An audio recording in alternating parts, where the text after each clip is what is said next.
Welcome to the Zoom service of the First Unitarian Church of Hamilton.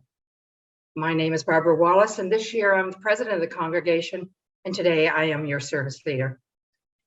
Reverend Jamie will be preaching today, and I would also like to acknowledge the tech team for the morning, John Elliott, Tim, and Philip Versteeg, and our music ministers, Rachel Derry and Cindy Carey. Thank you all for who have put this service together. Our goal in this congregation is to extend our hearts and welcome to whoever you may be. We are connected through our desire to live out our ideals of peace, love, and justice for all. We are here to love one another and encourage each other in our spiritual growth. Our congregational mission includes our commitment to nurture one another, serve the community, and inspire action to heal the world. This is our traditional in-gathering service, but for the second year, we're unable to gather and greet each other personally, unable to enjoy coffee and tea and conversation, unable to mingle our waters in from our summer travels and tell our stories as part of the service anyway. COVID-19 has changed church as we know it from before. So we are saying yes to Zoom again. Hopefully, we will be able to come back into our newly renovated space in the future, but for now, Zoom it is. But it is the start of our new year, and a different year it will be. We are taking our first steps into interim ministry in a long time. We will continue our normal fall activities, though. The 6-minute memoir is planned, Canvas, Thanksgiving, building up next year's budget. But interwoven among the most familiar, Reverend Jamie will be our guide to our learnings in this time of transition. Transition between our beloved Victoria and our new exciting minister, who we hope to welcome 2 years from today. And on a personal note, I have to say that I was absolutely delighted not to be distracted by any chats to everyone in last week's service. I was able to focus on the service and not be distracted. Thank you all. The occupation of this land has passed through many hands.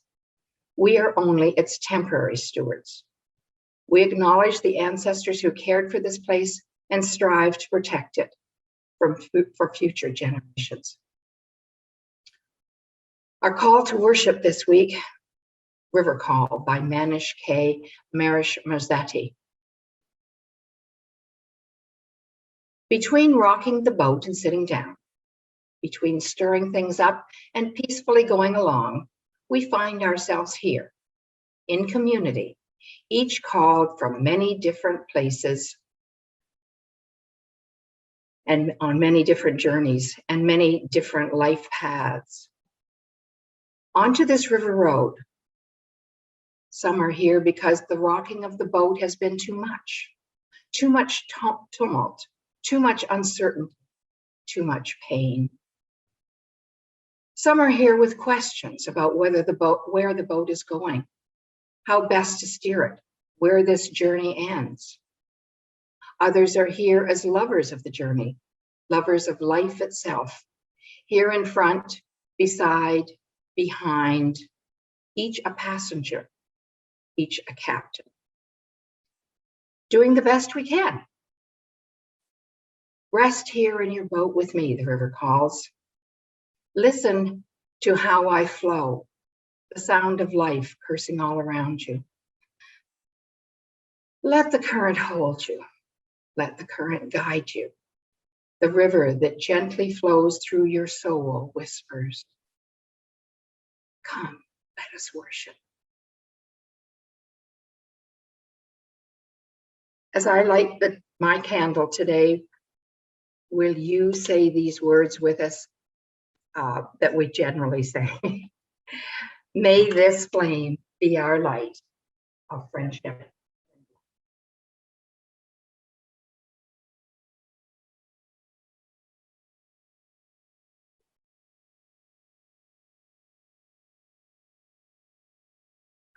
Our church has a long history of being on the cutting edge of progressive work to support and advance our faith through action. Just think of our welcoming congregation work, our gender justice work, our support of the homeless. On October 17th, we will be able to demonstrate our continuing commitment by adopting the 8th principle here at our church before either the CUC, the Canadian Unitarian Council, or the Unitarian Universalist Association, the UUA, vote to do so. Gail has been a longtime member and beloved member of our church. She's the chair of social justice and a former president of the congregation, as well as many other unseen, unrecognized volunteer activities. She's going to speak to us about her commitment to our congregation's support of the 8th principle. Gail? Last August, in a service, I spoke to you about facing my own white privilege and what I had recently learned about systemic racism and oppression. That hard personal learning has continued throughout this year as I've been confronted with my own biases, my impatience with other people who don't share my views, and my missteps as I try to do better with all this. I admit that 2 or 3 years ago, I would probably have said, oh, I don't think we need an 8th principle. Our first principle covers all that.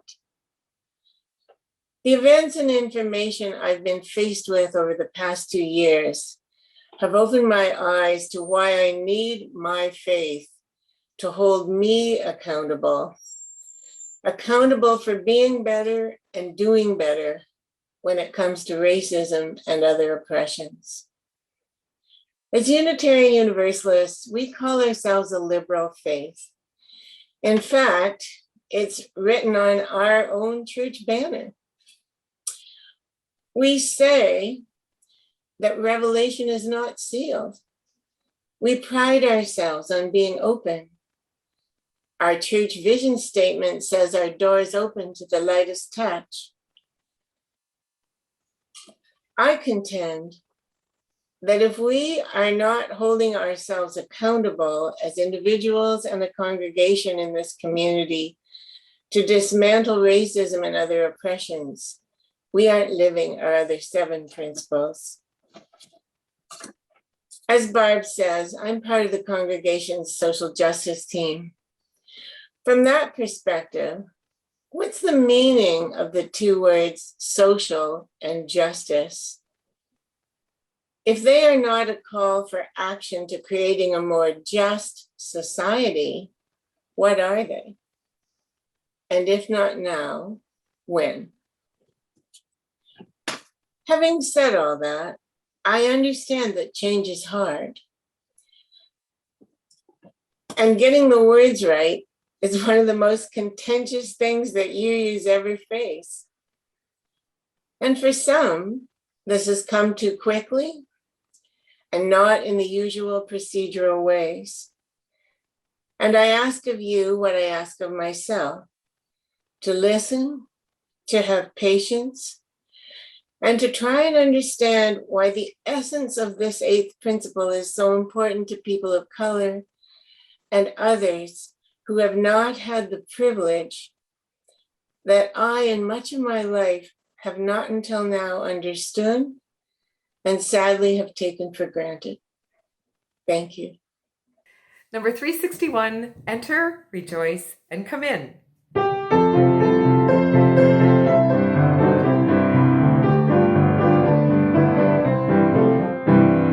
Enter, rejoice, and come in. Enter, rejoice, and come in. Today will be a joyful day. Enter, rejoice, and come in. Open your ears to the song. Open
Today, our story for all ages is The Day You Begin. And the story is by Jacqueline Woodson with illustrations by Rafael Lopez.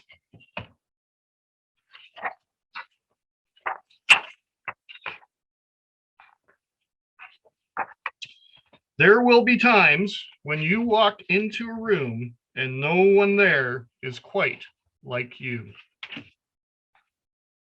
Maybe it will be your skin, your clothes, or the curl of your hair.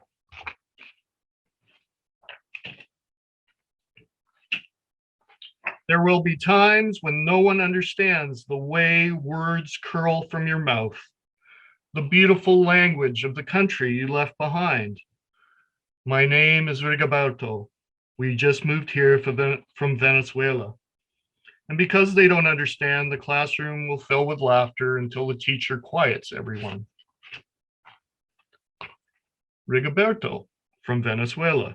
Your teacher says so soft and beautifully that your name and homeland sound like flowers blooming the first bright notes of a song. There will be times when the words don't come. Your own voice, once huge, now smaller, when the teacher asks, "What did you do last summer?"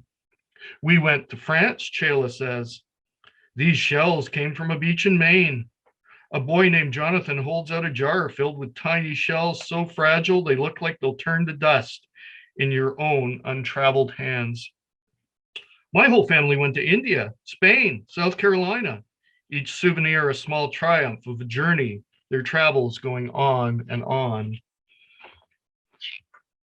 And as you stand in front of that room, you can only remember how the heat waved as it lifted off the curb, and your days spent at home caring for your little sister who made you laugh out loud and hugged you hard at nap time. You can only remember the books you kept on reading long after she had fallen to sleep. And in that room where no one else is quite like you, you'll look down at your own empty hands and wonder, what good is this when other students were flying and sailing and going somewhere? There will be times when the lunch your mother packed for you is too strange or too unfamiliar for others to love as you do. When even your own friend Nadia will wrinkle her nose and say, "What's in there anyway?" And you'll wonder how she doesn't see the rice beneath the meat and kimchi. You'll wonder why she doesn't remember that rice is the most popular food in the world. There will be times when the climbing bars are too high, the run is too fast and far, the game isn't one you can ever really play. I don't want him on our team. You can watch. Maybe you can have a turn later. And there will be times when the world feels like a place that you're standing all the way outside of. And all that stands beside you is your own brave self, steady as steel and ready, even though you don't know what you're ready for yet. There will be times when you walk into a room and no one there is quite like you until the day you begin to share your stories. My name is Angelina, and I spent the whole summer with my sister. You tell the class, your voice stronger than it was a moment ago. Reading books and telling stories, and even though we were right on our block, it was like we got to go everywhere. Your name is like my sister's, Rigoberto says. Her name is Angelina too. And all at once, in the room where no one else is quite like you, the world opens itself up a little wider to make some space for you. This is the day you begin to find the places inside your laughter and your lunches, your books, your travel, and your stories, where every new friend has something a little like you and something else so fabulously not quite like you at all. And that is the end of our story this morning. Thank you, Tim, for that wonderful story and that reminder that we are here to welcome each other on this glorious day. While it is threatening storms outside, we know that we are gathered together at Ingathering over Zoom, and many of us will see each other a little bit later, but you'll hear about that in just a few minutes. It is a joy to see you this morning and to be with you. I am your interim minister, Reverend Jamie Boyce. I look forward to welcoming you to this year at our Ingathering service. Let us turn our hearts and minds to a place of quiet reflection. We gather today to start a new year together. Our hopes, dreams, and aspirations are taking root in our hearts as we celebrate this community and the ongoing process of building the beloved community. Let our gatherings sustain us, hold us, keep us close, even in days of distance. Let us make space to listen deeply to life and be inspired by the power of deep, courageous listening. As we gather ourselves to celebrate this community, let there be peace in our hearts and peace in the world. Let us share a moment of silence together.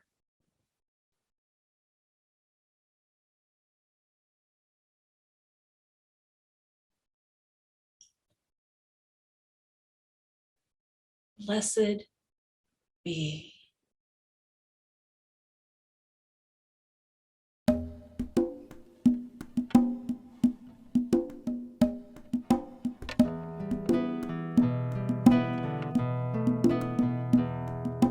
Gathered here in the mystery of the hour, gathered here in one strong body, gathered here in the struggle and the power, Spirit draw near. Gathered here in the mystery of the hour, gathered here in one strong body, gathered here in the struggle and the power, Spirit draw near. Gathered here in the mystery of the hour, gathered here in one strong body, gathered here in the struggle and the power, Spirit draw near.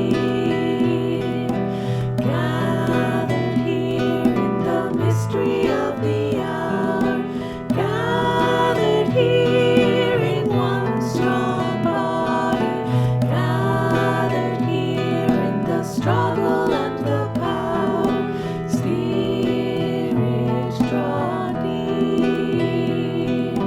Gathered here in the mystery of the hour, gathered here in one strong body, gathered here in the struggle and the power, Spirit draw near. Spirit draw near. Spirit draw near.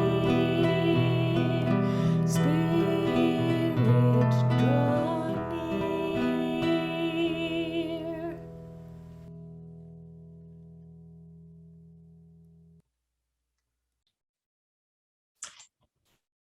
Several years ago, I took a trip to the Turkish Republic of Northern Cyprus with my college university friend.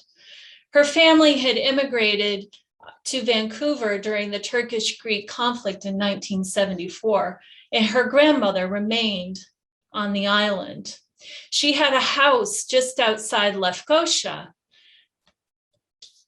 and continued to live there, although UN peacekeeping forces were monitoring the border of the island between the northern side, the Turkish Republic of Northern Cyprus, and the southern side of the island.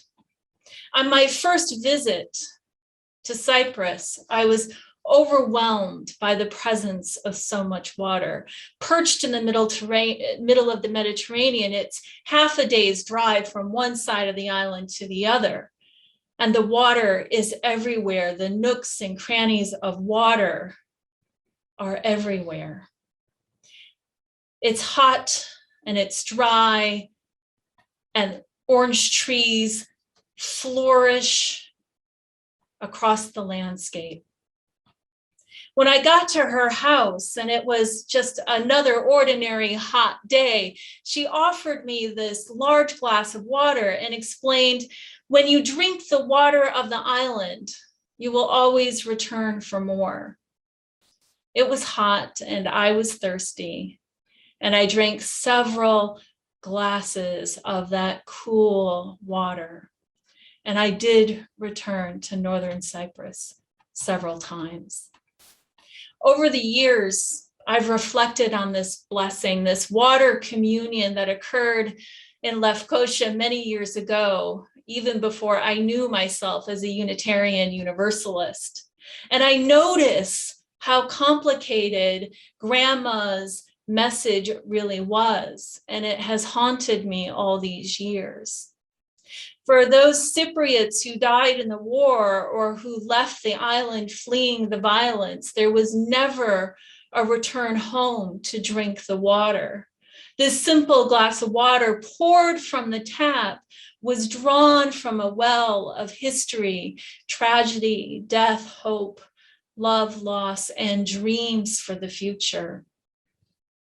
I share this story because it reminds me of the mystery and power of water in our lives, the way it connects us to life, to death, to earth, to the past, present, and the future.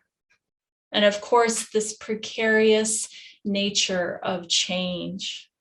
It's easy to dwell in romantic notions of water and forget its messy edges, as it is simultaneously beautiful, life-sustaining, essential, and yet wildly, majestically terrifying.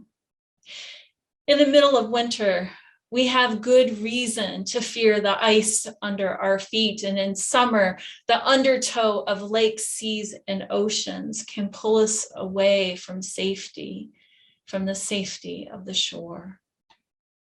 And we can't ignore that water is weaponized in our world against people, poor people, indigenous people, and people of color. Access to clean water, safe water, recreational water is a privilege we must notice with humility as we attune tenderly to our interconnections and humble ourselves and hold reverence for the mystery of life, for the mystery of water, for the divine interconnection that holds us. This feels especially true this year. While today is a celebration, as we gather for the first time in 18 months and begin a new church year together, it is not without complication. We continue to adapt. And we continue to adjust and rediscover our lives and our communities in new ways. And we do this in the presence of accumulated losses, humbled and sobered by the journey. And many of us are holding a cautious posture with the future.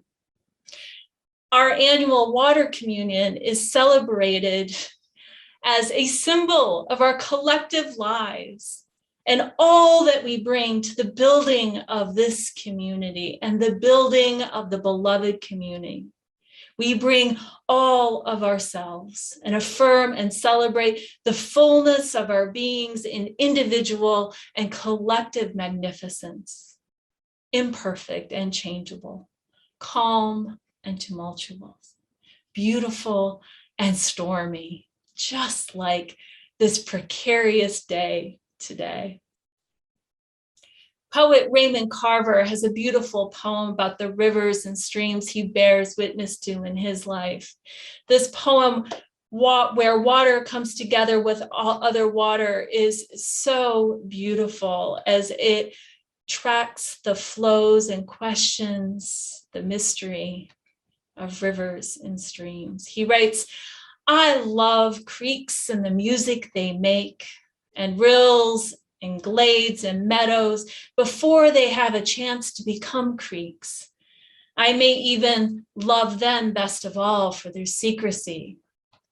I almost forgot to say something about the source. Can anything be more wonderful than a spring?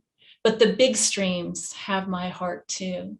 And the places streams flow into rivers, the open mouths of rivers where they join the sea. The places where water comes together with other water, those places stand out in my mind like holy places.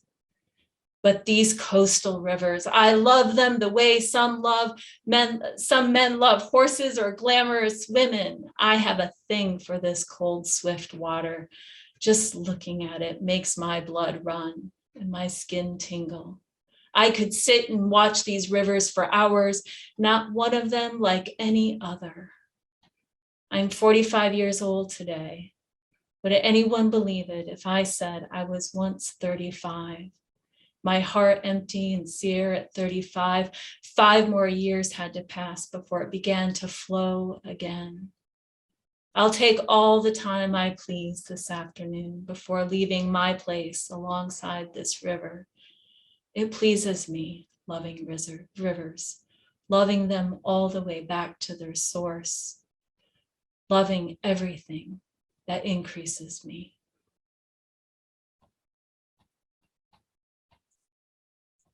This fall at First Unitarian Church of Hamilton, we are continuing to grow our online programs and imagine ways for us to gather on our beautiful grounds. While most of our programming will be online, we are carefully considering opportunities for us to gather outside as long as it is safe to do so, centering the needs, health, and well-being of those in our community who are most vulnerable. We invite your ideas too. Please reach out to Tim or myself if you'd like to talk about creative, safe program planning, or if you have an idea of how we might gather together safely and wisely and celebrate our community. This afternoon, it is my great joy to invite you back into our building. In response to the threat of the thunderstorms this afternoon, we have set up our celebration inside. When you arrive, you will be greeted by a member of the transition team and then invited to follow the path through the sanctuary to visit the Truth and Reconciliation table for an interactive justice project. Catherine Schuler will have information about the upcoming fundraiser, 6-minute memoirs, COVID confessions. Then you'll travel back out into the foyer and visit the 8th principal table and leave a CUDA or a yeah, but, and learn more about the work of the 8th principal as we prepare for our upcoming congregational vote on October 17th.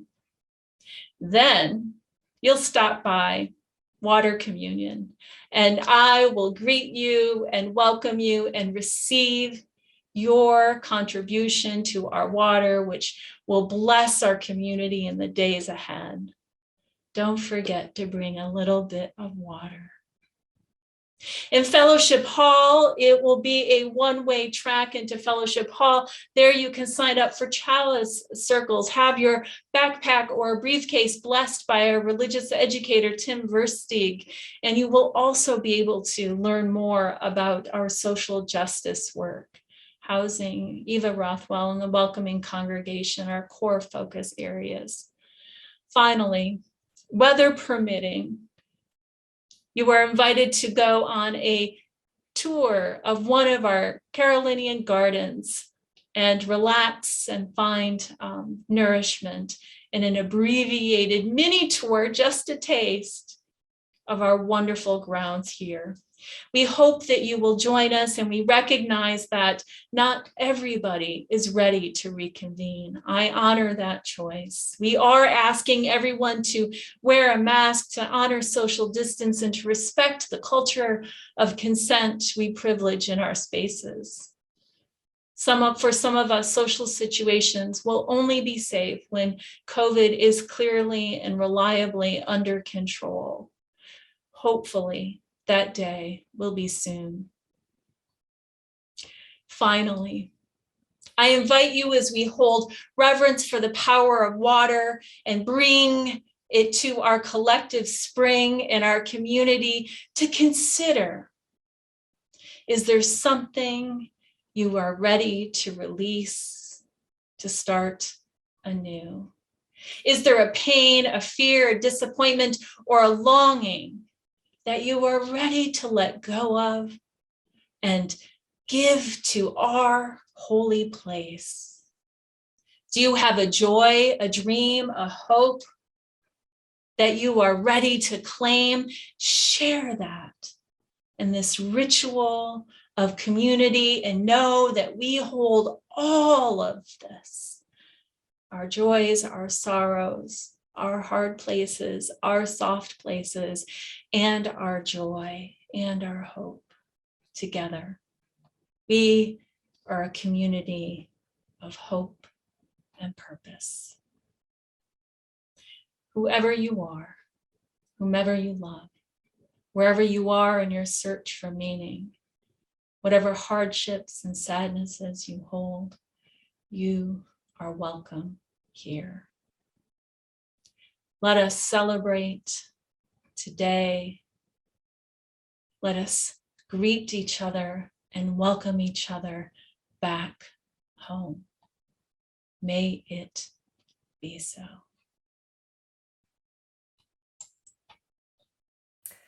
We're going to sing hymn number 1010, We Give Thanks. When we are all together, this song is pretty fun. Everyone sings aloud and claps along. So I encourage you, wherever you may be, to sing loud and clap along.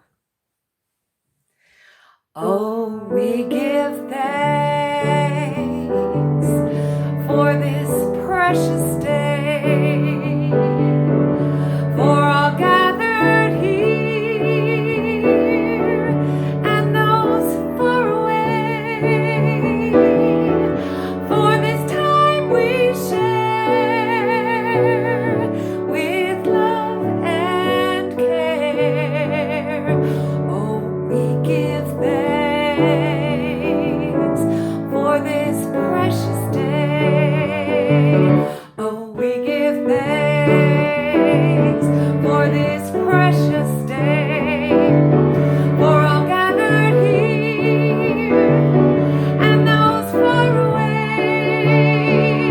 Oh, the time we share with love and care. Oh, we give thanks for this precious day. Let's go. Oh, we give thanks for this precious day, for all gathered here and those far away. For the time we share with love and care. Oh, we give thanks for this precious day. Oh, we give thanks for this precious day.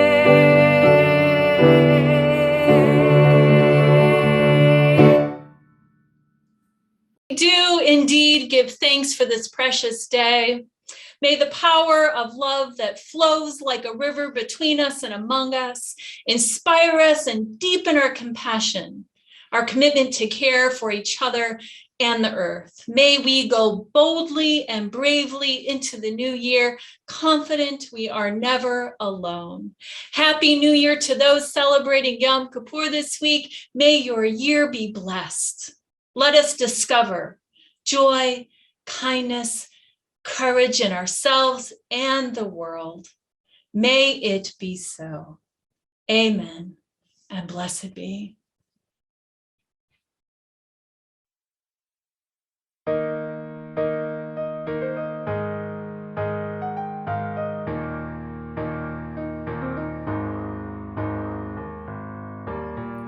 River of love, wash over me. Cleanse all the loneliness and fear out of me. Fill my heart so I can trust again. River of love, wash over me.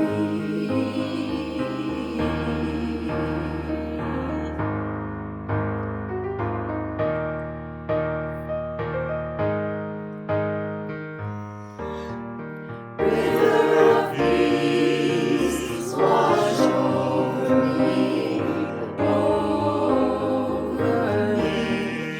Cleanse all the hatred and anger out of me. Fill my heart with charity. Oh, river of peace, wash over me.